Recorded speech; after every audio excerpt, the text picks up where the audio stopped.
Dobrý den, milí posluchači. Mé jméno je Hanka Zdvihalová a ráda bych vás přivítala u letošního prvního podcastu Městské knihovny Benešov. Dnešní díl je trochu speciální tím, že hostem je naše nová kolegyně Nikola Suchanová, která bude mít od letošního roku na starost právě podcasty a vše kolem nich. Vítejte mezi námi, Nikolo. Dobrý den. Dobrý den, děkuji za přivítání. A rovnou se nabízí první otázka. Můžete se nám představit, krátce nám o sobě něco říct?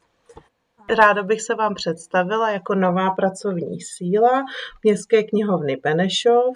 Pocházím z malé vesničky, která se nachází na Vlašimsku.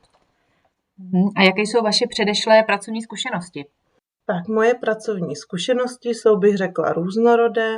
Do své první práce jsem nastoupila hned po ukončení střední školy, a to v Praze, v jedné z největších obchodních sítí. Zde jsem začínala od nuly jako doplňování zboží a pokladní. Postupem času jsem se vypracovala na pozici nákupčí. Po pár letech jsem se z rodinných důvodů vrátila zpět domů, kde jsem nastoupila do místní továrny na munici. No a pak jsem šla na mateřskou a teď jsem tady.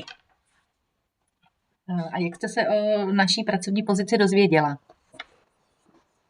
O této pracovní pozici jsem se dozvěděla díky mému pracovnímu úvazku, který mám u nás v obci jako knihovnice obecní knihovny. Jednou přišel e-mail od kolegyně knihovnice z regionálního oddělení, že hledají nového kolegyni na pozici knihovník, katalogizátor, pracovník vztahů k veřejnosti. A tak jsem si řekla, že je to úžasná příležitost zkusit svoje štěstí a začít po tak dlouhé pauze někde úplně jinde. A ono to vyšlo, za což jsem strašně ráda. Jaký je tedy váš vztah ke knihám a knihovnám? Předpokládám, že pozitivní, ale řekněte nám to. Určitě pozitivní. Ke knihám jsem měla vždycky blízko, už jako dítě mě přitahovala jejich vůně a samozřejmě obrázky. Pořád jsem někoho prosila, aby mi četli. Když jsem se naučila potom sama číst, myslím, že to byl úlevný okamžik pro všechny. A pro mě začátek lásky ke knihám. Díky tomu byla pak vlastně i jasná volba po základní škole, kam nastoupit na střední školu. Takže jsem nastoupila na střední školu do Tábora, kde se moje láska ke knihám pochopitelně rozrostla ještě o lásku ke knihovnám.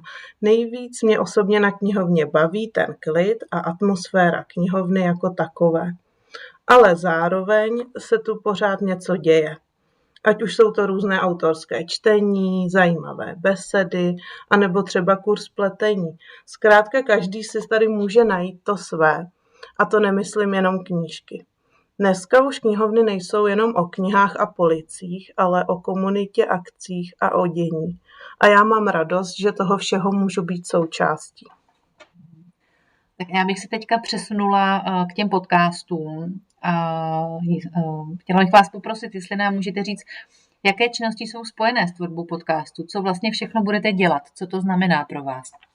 Podcast jako takový vzniká tak, že nejprve se vymyslí, koho pozveme, koho oslovíme, potom vymyslíme otázky, natočíme s ním rozhovor, pak se vlastně následně ten rozhovor upravuje a pak už se nasdílí na sociálních sítích. Konkrétně v našem kafárenském podcastu se meze nekladou.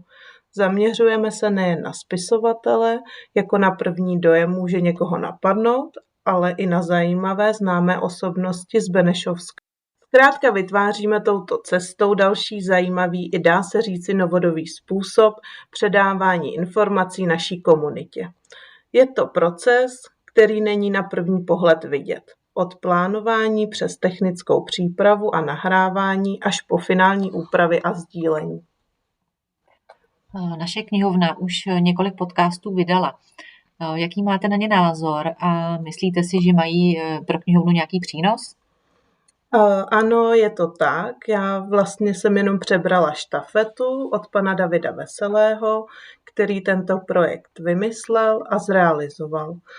Sama si myslím, že je to velmi krásný a užitečný projekt, ve kterém se lidé mohou dozvědět spousty zajímavých informací, zajímavostí o všem možném, ať už se jedná o slova mezi řádky, třeba z vaší oblíbené knihy, po názory uznávané pediatričky a genetičky Elzy Zemánkové, nebo třeba jenom o tom, jak se daří našim medvědům na zámku. Přínos podcastu pro knihovnu je určitě podle mého názoru velký. Tímto způsobem knihovna opět ukazuje, že jde s dobou, což je dneska velmi důležité. A to nejen pro mladé generace. Podcast pomáhá knihovně být viditelnější, oslovit nové publikum a ukázat, že knihovna vlastně drží krok s dobou. Jak trávíte svůj volný čas? Když mám volno, snažím se zpomalit.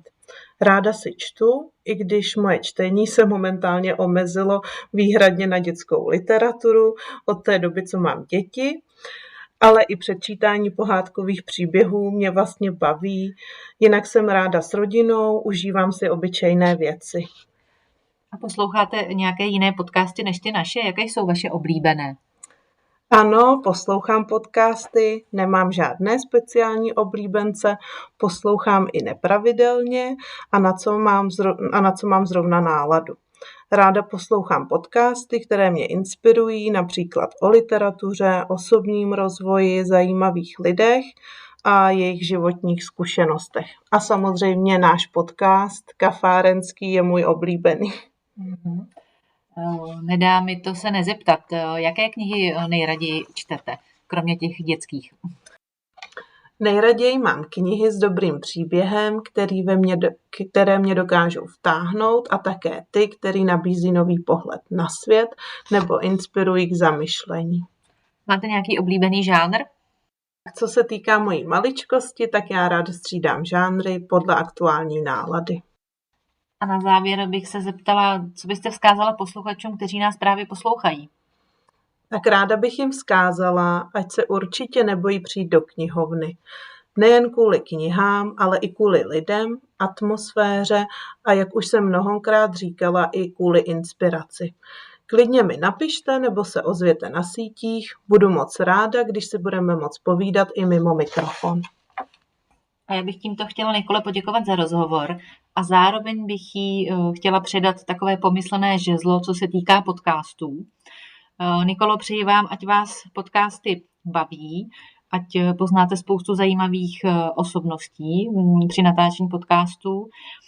A pokud vás, posluchači, napadá, koho bychom mohli pozvat, koho byste chtěli slyšet, tak určitě nám napište na kafárna@knihovna.benešov.cz.